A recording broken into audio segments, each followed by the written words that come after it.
Hey everybody, I just wanted to make this video regarding the Chinese economy and news regarding the Chinese economy and politics with the United States and China. Not a financial advisor, please do your own research. This video I'm going to be taking my time to share some of my perspectives, and then over time I'll maybe make a more summarized and clear version of my points, because this is a longer format because there's a lot of data to go over and a lot of things to consider. So why am I doing this? I just wanted to share my views, and plus it's always nice to share whatever I'm learning because, well, for me, whether I invested in NEO or Tesla or Luckin Coffee or Alibaba or Meta, it really doesn't matter. But I made some decent trades with Meta or NEO because I was following more of like the macro and just not just macro but macro and micro, and just the overall you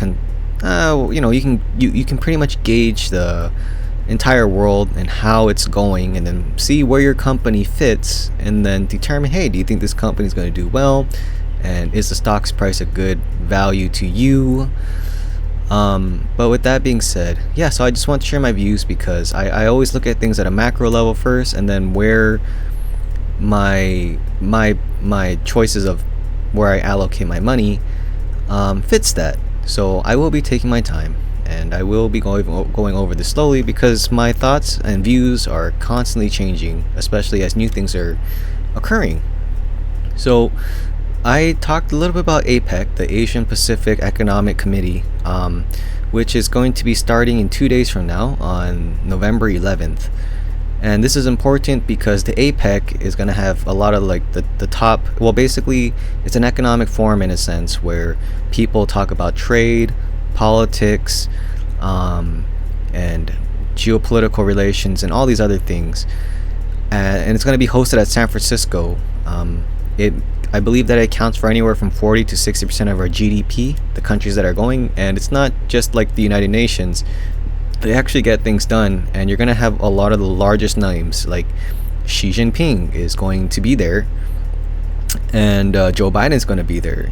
Xi Jinping hasn't left China in maybe 4 years or so, and meeting up with the president hasn't also occurred in, 4 plus 5 years. So this is a big deal because both economies, the United States and China, are going through its problems right now. And I just wanted to discuss these things so people can build a framework of things to consider moving forward. Because I understand that when people discuss NEO or Chinese companies or just companies in general, we only look at the micro level, the week to week, the day to day, but then we don't really see the bigger picture of things, and then how these micro level things really play into like the larger pictures. One example of why it's really important is because it's like I saw this today. Chinese car maker NIO still debating 2025 entry into North America. Right, so William Lee, there are a lot of ways to bypass tariffs and work around tariffs, but it's 25% as of right now. So if it's not worth it, it's not worth it, and he may have to postpone that. I personally think, from my ignorant point of view, that if NIO really wanted to expand to the United States, they're doing a lot of good things, like building a headquarter into the United States so they can get incentives, start building out their name recognition, start getting a lot of the, maybe trying to qualify for policies or subsidies, trying to build its way into the community in California so they can eventually tap into that market more easily. Like they'll have more influence, and there are, and actually lobby. Yeah, you can lobby for laws and rules that will benefit your company or your country. So it's important that these Chinese companies are coming to places like California because this is how they start.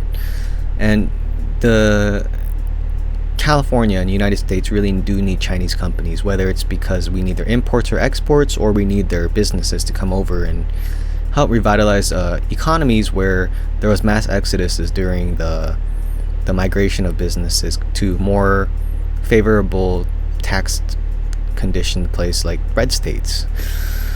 Um, so I wanted to go over just the general news because it is really important. Because, for example, if Joe Biden and Xi Jinping can reduce tariffs on Chinese EV exports, then perhaps you would see NEO tomorrow say, oh, okay, we're going to move to the United States because the tariffs are going to be reduced by like 15%, so it's only 10% now. And we can also qualify for the tax credits. That's around 7,500. So it's really important that we look at these things because this is where we can kind of figure out where things could be heading, and then like we can kind of build a framework, like is it a worthwhile investment, is this move good, things like that. We can pretty much kind of predict the future by understanding these things, and it's a lot of work and it's a lot of time, so I can see why people don't want to do it. So there's a few things I want to talk about. And so one of the bigger news, I believe, was the IMF upgrading China's 2023 GDP forecasts. So I'm going to go over this real quick because I want to build a framework. So Yellen seeks substantive talks with Chinese vice premier ahead of APEC. Okay, so why is this important? Janet Yellen says the United States has no desire to decouple from China. All separations of our economies would economically be disastrous for both countries and the world, she told. And this is important because, let's see, in opening remarks, Yellen said she wanted to have discussions with U.S. and China economic relations. And the reason why this is all very important is because I saw that the news headlines regarding China is all about, it's all about Republicans demand Biden challenge Xi on fentanyl. Okay, with fentanyl, that's not Xi's fault. Okay, fentanyl and drugs are an opioid crisis and meth crisis. All these drug epidemics in America are internal domestic problems. Like, we had this coming because these are problems that we are not fixing within our own country. This is not a thing of China. Okay, so if China manufactures some of these drugs and then they trade with Mexico, then Mexico illegally sells these in the United States, it wouldn't matter if it was from China or Japan or Korea or Mexico or even internally in the United States. Like, the drug epidemic it's a problem in the United States due to policies and just there's so many reasons. I'm sorry, I don't want to get into it, but yeah, so these things are just distractions or red herrings. Like, these things don't really matter in my opinion. I mean, they're big deals. I have family who are victim of this too, but this isn't a big deal, as in, like, this isn't what they're really going to be focusing on. Okay, this is a waste of people's time and energy. They're going to be talking about like economics, inflation, trade, social and other things like that, because those are the most important things that these two countries need to be discussing. And that's what Janet Yellen discussed along with Gavin Newsom when he went to China. So yeah, those are the most important things, not drugs and fentanyl. Like, it's an issue in America, but that's a domestic issue, to be really honest with you. Like, do you see what I'm saying? Like, we were gonna get the drugs no matter what, right, in our country.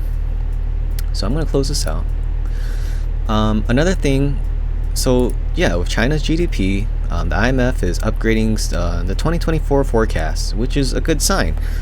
It's good because it's showing that perhaps whatever economic data they're picking up, that things in China are actually much better than what that U.S. media was saying. And yeah, I would pay attention to the GDP forecasts that are being upgraded.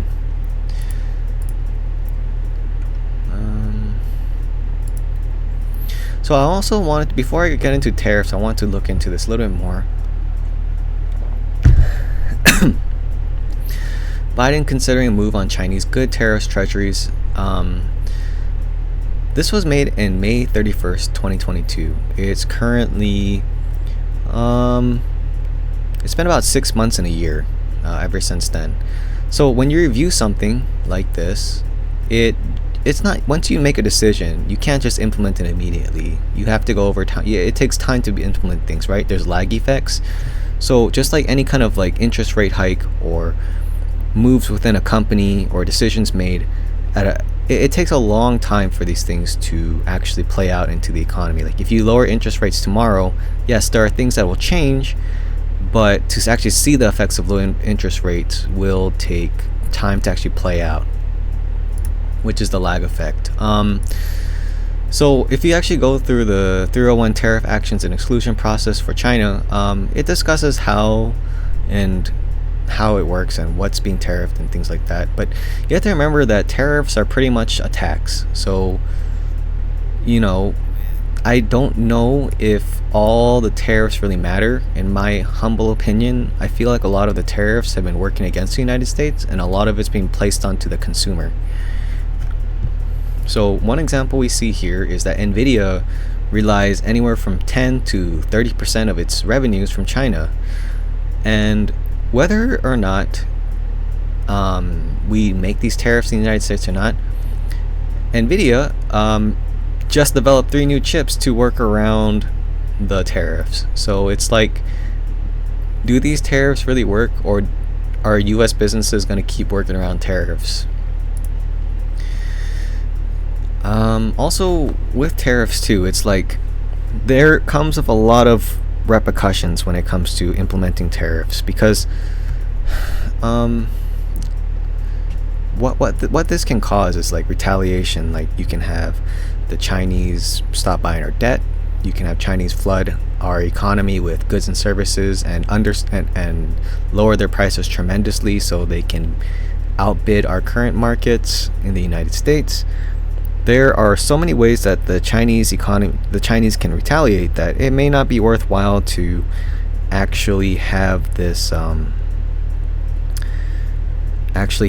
trade dispute with the United States and China. So it's like, here's an example. It's like a lot of the things we buy at Walmart or Target, most of it's like, a lot of it's made in China, right? A lot of the vehicles we use are made in China too, the supply chains at least, and the parts and pieces. So it's like, if that's the case, then China can raise the price of these things and just really mess with the United States economy. So it's a balancing act when you have tariffs. Like, you don't want to go too hard on it, because then China will retaliate and destroy our economy, and vice versa. But I think we all know that if you're from the United States, there's going to be a presidential election coming up, and it's in the best interest of Joe Biden to prop up the stock market and have the cost of living go down. Okay, so with that being said, do I think that could be happening soon? Yeah, I do. Do I think that's why these negotiations with China are so important? Yes, because China can definitely lower down the cost of living, which could, and increase our wages in a sense by reducing the costs of goods and services and manufacturings, and making the supply chain much more affordable for the United States to tap into more often. So do I think that this is a very important meeting between the two? Yes, I do. Another thing I want to go over was, as someone who is looking into Douyu myself, it's like the Twitch of China. More executives are vanishing in China. Okay, so when it comes to Jack Ma didn't really vanish. He was punished. There were things he got he had to do some remedial actions or things like that, but Jack Ma is still around. Okay, and so do I think that there's a lot of bearish news on Chinese companies and the Chinese economy intentionally to drive down stock prices? I do, because the lower stock prices are in China, the less capital these Chinese companies have to raise, and that means it's better for the United States. The United States just doesn't want China like passing up the United States, because that would be bad for the United States economy. So the United States is taking a multi-pronged approach at using the financial system and economy as and basically militarizing it. I wouldn't really concern myself with a physical war. That's a red herring. It's a distraction. The war is economics. So Um, okay, so Xi Jinping is to address the U.S. business leaders amid rising skepticism of China ties. Corporate executives will pay $2,000 a head to dine with China's leader in San Francisco this week. So yeah, I guess this is a place where Xi Jinping could act like a forum. People could ask questions, and then we can have better relationships between China and the United States. So this is also very good. And then I noticed that a lot of the people online, at least, were talking about foreign and direct investments into China. And I think one of the biggest news was that there were less capital flows into China. And I want to go more into that because I think it's a bit misleading. And the reason why I want to discuss this more is because it's all cyclical, in my opinion. And you can look at things from more of a different perspective. Okay, so if you go on Bloomberg, the first thing they discuss is how direct investments into China is going down, and it's at an all-time low. Very true. But relative to what, right? But then you also should be looking at other countries too. I mean, so I pulled up the United States as just one example of where foreign direct investments are going down in percentage of GDP.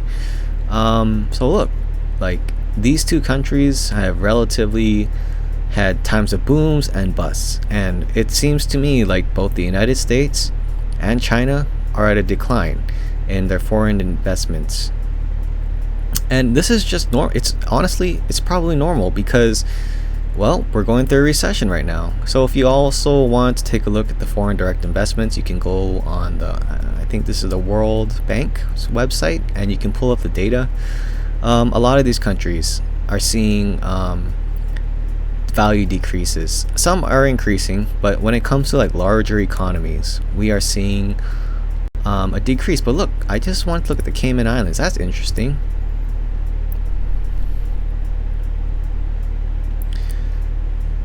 So it seems like the Cayman Islands is actually picking up. So that is something very interesting to consider. Another one we can look at too is France is going up. Japan is slowly going up over time. Korea is declining. So it's not something that's just pertaining to China. This is a global phenomenon because of the global recession, right? Larger economies that are more dependent on each other will probably decline with each other.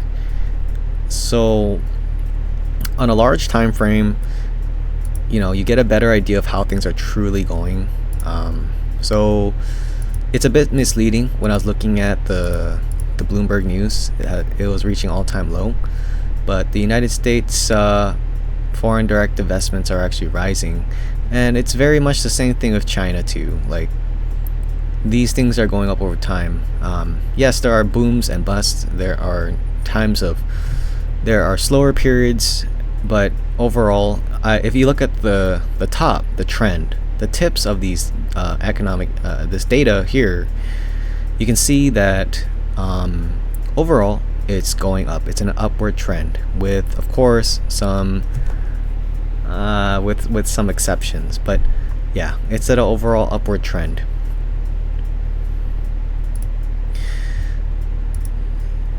Let's see, foreign direct investment from China into the United States. So this has been declining over a period of time, and this is gonna probably decline as of 2023 based on the data I've been seeing. But unfortunately, Statista doesn't show this. But yeah, so data when it comes to foreign direct investments from China into the United States is declining as well. And if you're the United States, you really want your investments from China to go back up because it helps reduce inflation, it helps our standard of living get propped up, and things like that. Foreign direct investment positions of the United States in China from 2000 to 2022. So this is actually on a slow, gradual upward trajectory. And of course, there's going to be some slow periods in time, but overall, it's kind of like an upward trajectory. So why is this all important in the case of Neo? Like I guess I'll just throw in the context of Neo.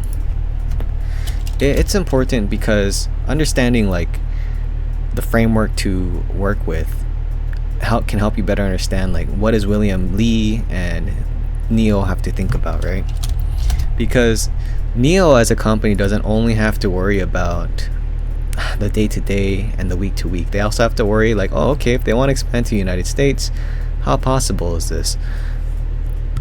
Based on like, will they ever reduce the tariffs, right? Can the United States afford to have tariffs these high?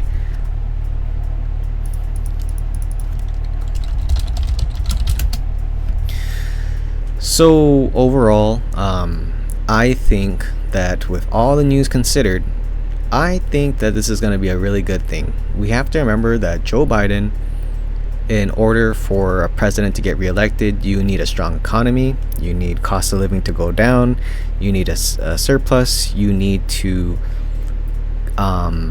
make sure that like asset prices stay up, you need to win your voters, you need to show that you have a strong economy. And these things are generally reflected, unfortunately, in our stock prices and asset prices, and our quality of living, and how cheap it is to do things in general in America. And businesses in the United States want to work with China because it benefits the businesses, it benefits our economy. Having a tough stance on China is a little ridiculous to me because it doesn't do anything that's really good. It just makes it's all burden on the working class in America. So yeah, there we go. Biden and Xi attend summit with trade security on agenda. So they're definitely going to be talking about economic cooperations, and they're going to be talking about trade. So if you reduce the tariffs on China, a tariff is a tax, and it will definitely promote a better standard of living for Americans. If you reduce this tariff, if you work with China, it's beneficial towards China.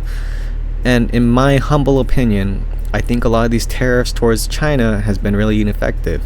The chip sanctions have not been working. US businesses are working around it, and China is developing more research and development. That's why we have companies like Neo develop their own chips in-house to bypass these tariffs the best they can.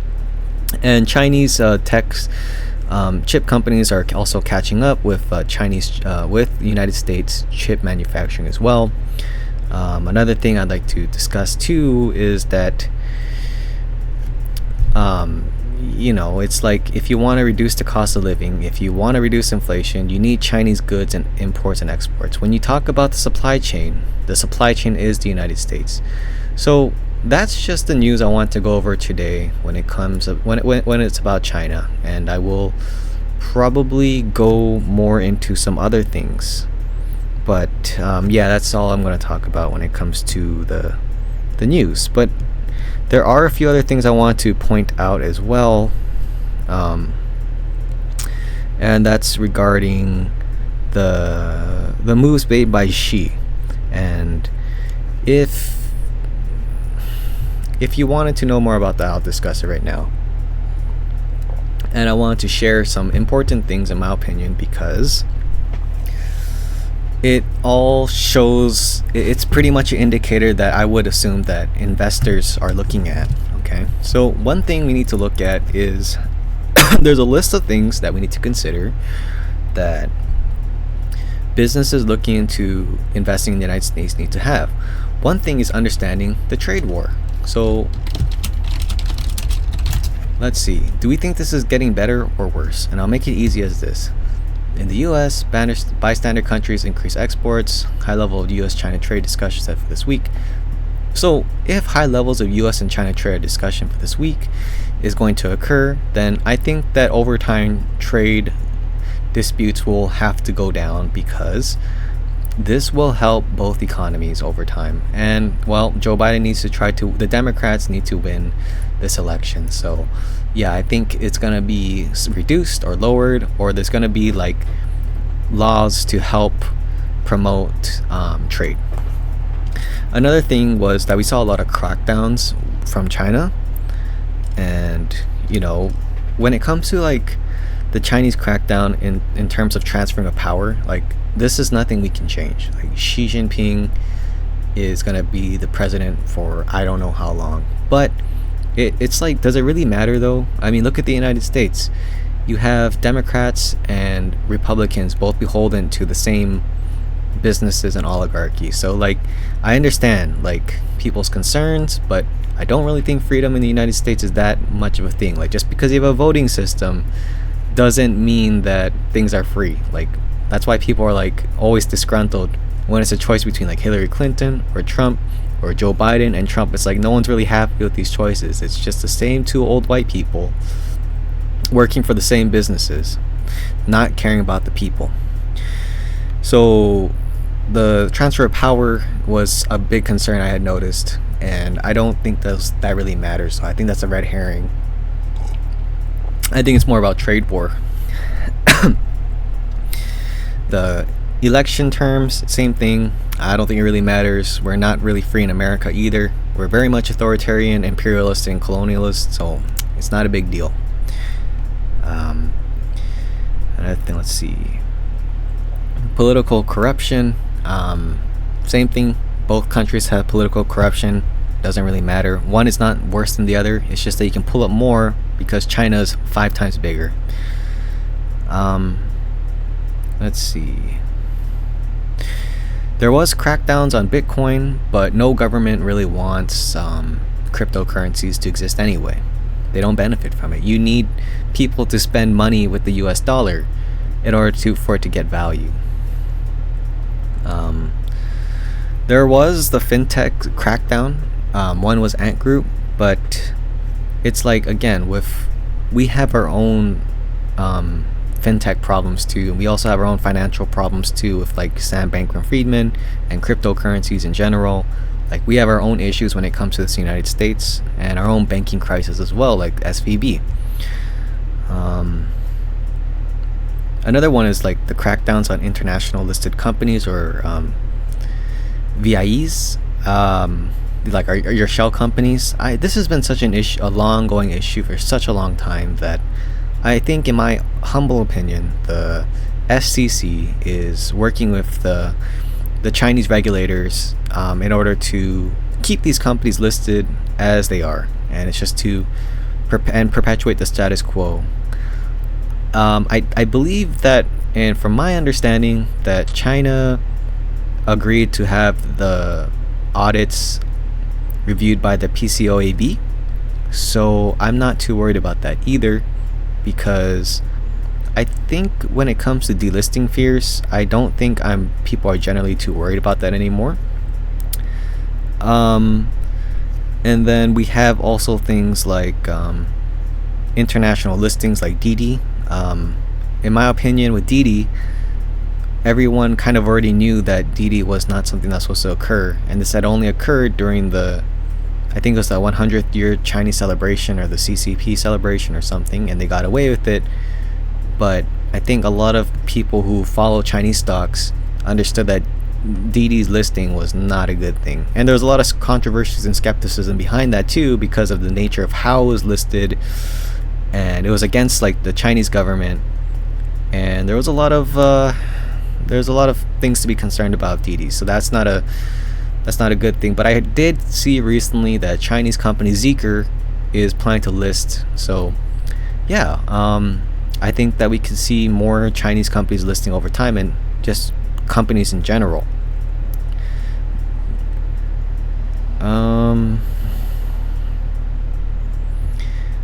I also saw that there was a huge crackdown on nonprofits and education companies, but you have to look at this.